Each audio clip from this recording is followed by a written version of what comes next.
Hi everyone, welcome back to another vlog. Today we are in Bangkok, Thailand. The first thing we went and saw was the Mahanakhon Skywalk. It's one of the most popular tourist spots in Thailand.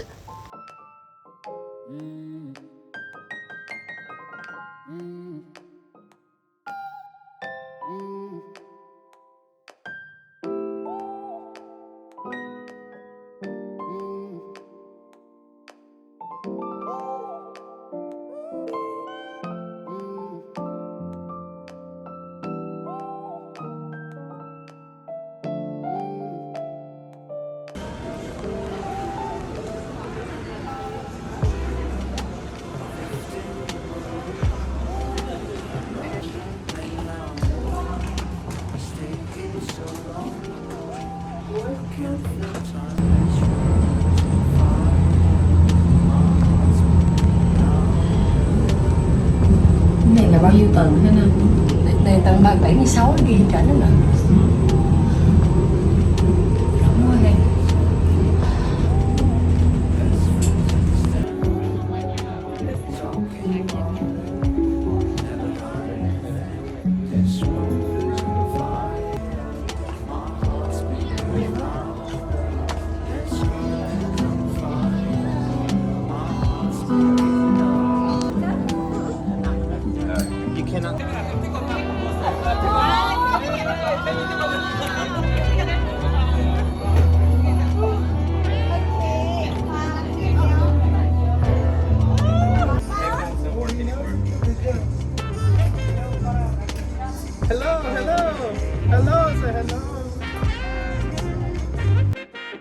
Here's Kane trying to stop the kids from entering the booth with him.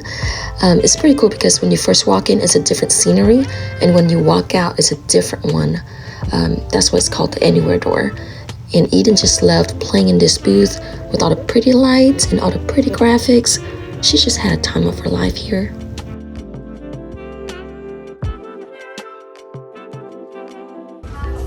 Hey, I'm getting Thai tea, honey.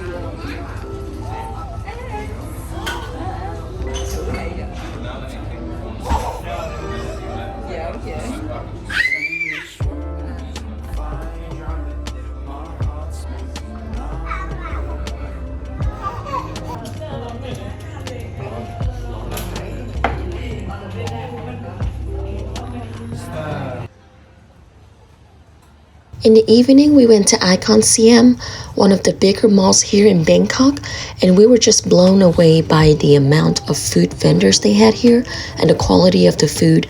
Everything was so fresh and yummy, and there were so many things to do. Definitely not your regular mall food.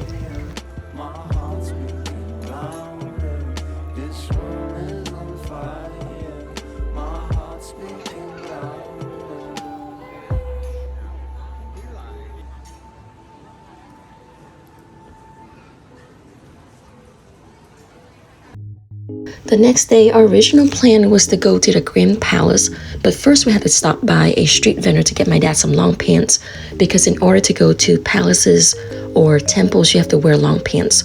No shorts, no short sleeves. And we ran across this tour guide, and he offered us a boat tour where we can go to all of the destinations I had in mind, plus more, for way less than taking a Grab car, which is basically an Uber in Bangkok.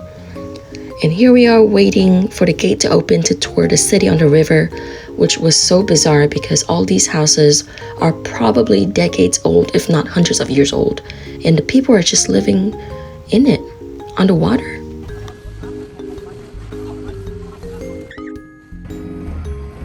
The first location we were dropped off at was the Wat Pat Nam Temple, where we were able to see this huge Buddha statue called the Wat Pho statue.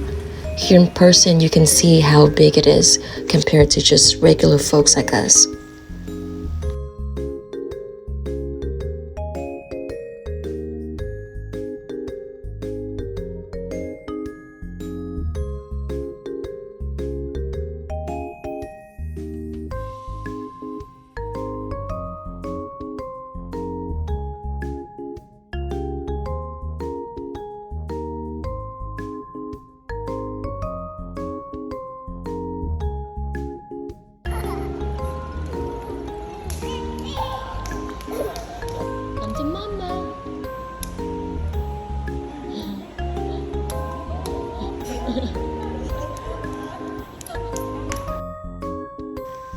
After the temple, we went to this market on the river, and Kane was a little bit excited about this gochujang sauce. Look at how big that container is.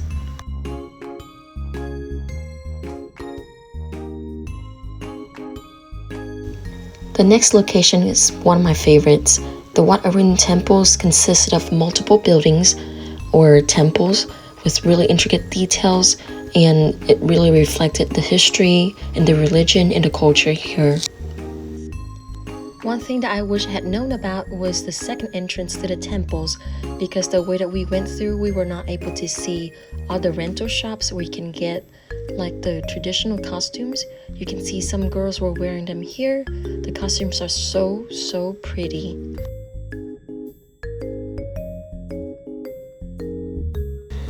And we're back at the Grand Palace where we were supposed to tour first. It was so cool to see how everything was so connected by the water and how easy it was to go from one place to another compared to getting in the car and getting through the heavy traffic of Bangkok.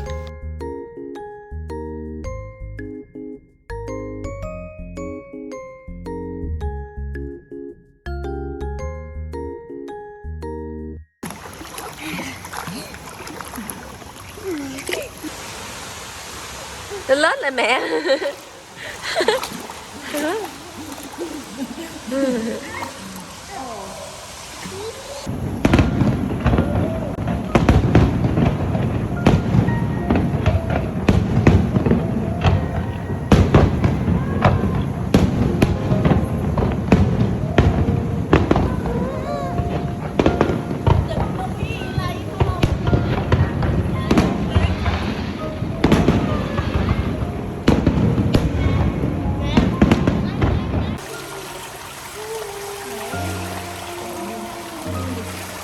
Bò rớt đất chứ.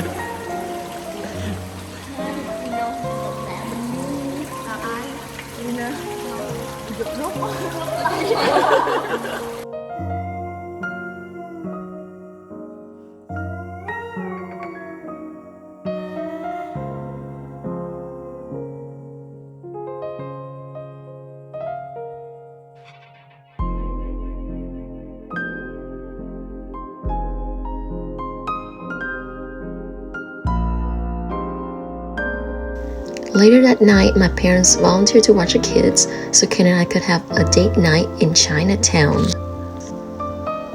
And again, the food did not disappoint. Everything was so yummy, and this coconut pastries was one of our favorites. It was difficult to walk and film at the same time, so here are some pictures of the food we ate. Our supposedly last day in Bangkok, and why supposedly I'll tell you in a bit, but we went to Times Square. We saw the Gundam store, that was pretty cool. We walked around for a little bit, then we went to Khasan Road. There were so many tourists here for such a small street, and we tried some gator meat. It was pretty good. My sister got like a little cute fake tattoo, and I got a braid put in. Then in the evening time, we went to Spectrum Lounge and Bar. Here's our food. Here's Eden and Eli just playing around. I'm so glad that they adapted so well to the trip. No crying, no jet lag whatsoever. And look at the phenomenal view. Upon our arrival in Vietnam, we found out that our visas were a scam. We paid for the multi-entry and got the single-entry visas instead. We also found out that you can only get multi-entry visas upon arrival, not online. And because of Lunar New Year, everything was closed, so we had to fly back to Thailand, contact a third-party agency, and pay them like $700. But luckily, they were able to get our paperwork settled within a couple hours. We basically just took a whole day off after traveling so much, get our paperwork done, and enjoy our night at Jot Fairs.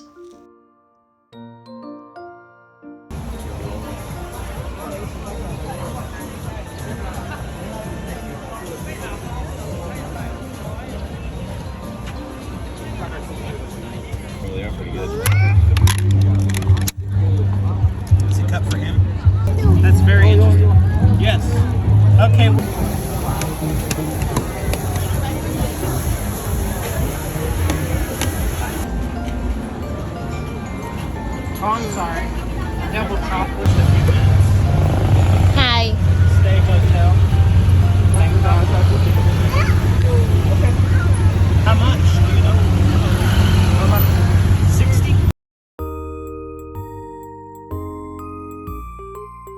The second time around Thailand, we decided to live like the locals and ride a subway a lot more. And thanks to Kane and his navigating skills, I never really had to worry about being lost. We went to Siam Paragon, which is another big mall in Thailand, to see the aquarium here. It was actually really nice to just slow down a little bit and not being on the go all the time. Our first time in Thailand, we were always on a schedule, so it was refreshing to just wing it and Google things to do and just enjoy our time with our babies. Unfortunately, when it rains, it pours, and as if I haven't had enough bad luck, my phone actually died while I was filming right here in this aquarium. Luckily, I had Kane's phone and I was able to snap all these cute pictures and videos of the kids.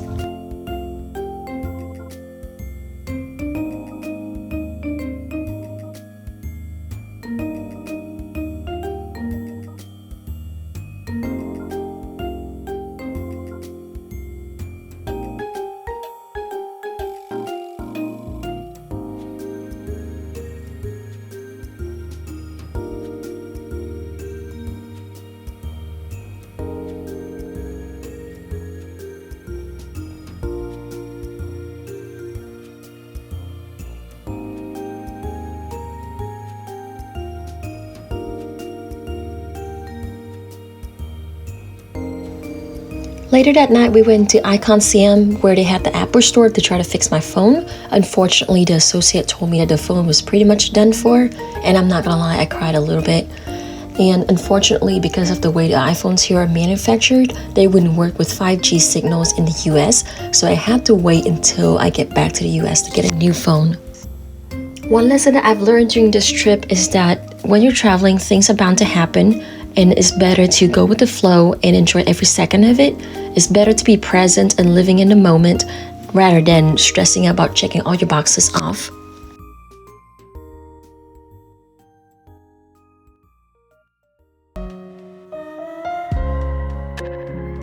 The official last day in Bangkok, we went to Erawan Museum. It was about an hour and a half away from the city, so it was very refreshing to be away from the crowd and just be in the suburbs.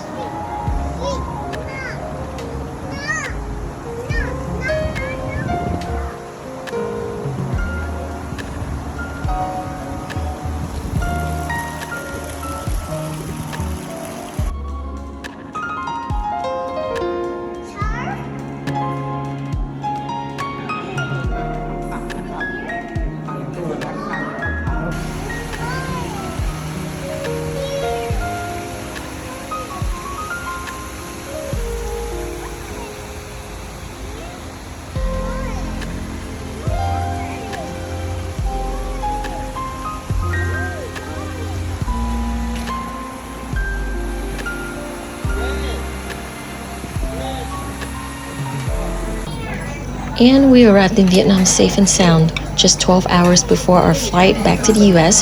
So for dinner, we went out to Kichi Kichi, which is a revolving hot pot bar for my birthday.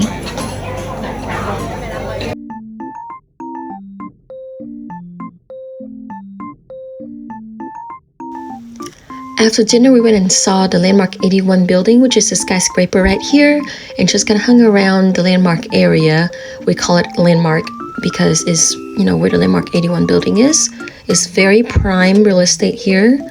And here's Eli trying to feed the fishies.